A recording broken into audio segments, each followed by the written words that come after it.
माझी सहकारी सीमा आढे मुंबईतल्या पावसावर लक्ष ठेवून आहे। सीमा, एकतर सध्या आपण पाहतोय की रस्ते वाहतूक पूर्णपणे मंदावलेली आहे। महापालिकेचे कर्मचारी रस्त्यावरच्या पाण्याचा निचरा करण्याच्या कामामध्ये गुंतलेले आहेत। खरं तर आता सप्टेंबरच्या मध्यावर आपण आलेलो आहोत। पाऊस कुठेतरी थांबेल असं वाटलं होतं, मात्र आता मोठ्या विश्रांतीनंतर पुन्हा एकदा जोरदार कमबॅक पावसाचं झालेलं दिसतंय मुंबईत। नक्कीच अनुपमा, मागील काही तासांपासून मुंबईसह उपनगराला अक्षरशः पावसाने झोडपून काढले आणि या सतत पडत असलेल्या पावसामुळे मुंबईतील रस्त्यांना आता नद्यांचं स्वरूप आलेलं आहे। सखल भागांमध्ये पाणी साचायला सुरुवात झालेली आहे आणि पाण्याचा निचरा करण्यासाठी सध्या मुंबई महानगरपालिकेचे जे कर्मचारी आहेत ते ठिकठिकाणी रस्त्यावरती उतरले। सध्या आपण ही दृश्य पाहतोय किंग सर्कल या भागातून आणि या ठिकाणी सखल भागांमध्ये जे पाणी साचलेलं होतं त्या पाण्याचा निचरा करण्यासाठी आता या ठिकाणी जनरेटर लावण्यात आलेले आहेत आणि या जनरेटर लावून पंपाच्या सहाय्यानं पाण्याचा निचरा करतायत मागील काही तासांपासून। मात्र पावसाचा जोर कायम असल्यामुळे एकीकडे पाण्याचा निचरा करत असताना आपल्याला कर्मचारी पाहायला मिळतात, तर दुसरीकडे पाण्याचा जोर हा कायम आहे।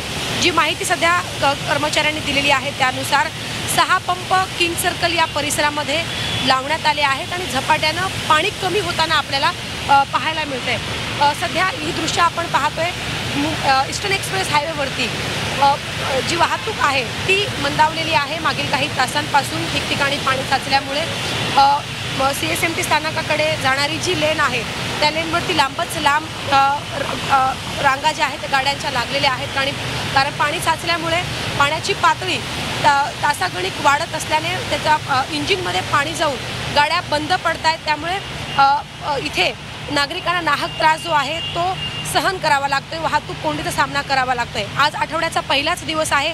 कार्यालयीन वेळेत मुंबईला पावसाने झोडपल्यामुळे आता मुंबईकरांची दयनीय अवस्था होताना आपल्याला पाहायला मिळते। हा महत्त्वाचा रस्ता आहे, महत्त्वाचा भाग आहे। दोन्ही लेनवरती एकीकडे ठाण्याकडे जाणारी जी लेन आहे त्याही लेनवरती आपल्याला वाहतूक कोंडी पाहायला मिळते आणि CSMTकडे स्थानकाकडे जाणारी जी लेन आहे त्याही लेनवरती आपल्याला तशीच परिस्थिती पाहायला मिळते। 4 चाकी वाहनं असेल किंवा मग दुचाकी वाहनं या रस्त्यावरती एका पाठोपाठ बंद पडत आहेत, कारण इंजिनमध्ये पाणी गेल्यामुळे गाड्या बंद पडत आहेत आणि गाड्या बंद पडल्यामुळे रस्त्यावरती ट्रॅफिक जी आहे ती होते। सध्या मुंबई पोलीस जे वाहतूक पोलीस आहेत ते दोन्ही लेनवरती एक गाड्या पुढे काढतायत जेणेकरून या ठिकाणी ट्रॅफिक होणार नाही, मुंबईकरांना तासनतास या ठिकाणी थांबावं लागणार नाही याची काळजी घेत आहेत। मात्र दुसरीकडे पाण्याची पातळी ही वाढत असल्यामुळे मुंबई महानगरपालिकेचे जे कर्मचारी आहेत त्यांची सुद्धा सध्या शर्थीचे ते प्रयत्न करत आहेत, तर दुसरीकडे वाहतूक पोलीससुद्धा ट्रॅफिक होऊ नये यासाठी प्रयत्न करताना आपल्याला पाहायला मिळत आहे। हवामान विभागाकडनं जो अंदाज वर्तवण्यात आलेला आहे त्यानुसार पुढील काही तास मुंबईसाठी अतिशय महत्त्वाचे असणार आहे। मुसळधार पावसाचा इशारा देण्यात आलेला आहे।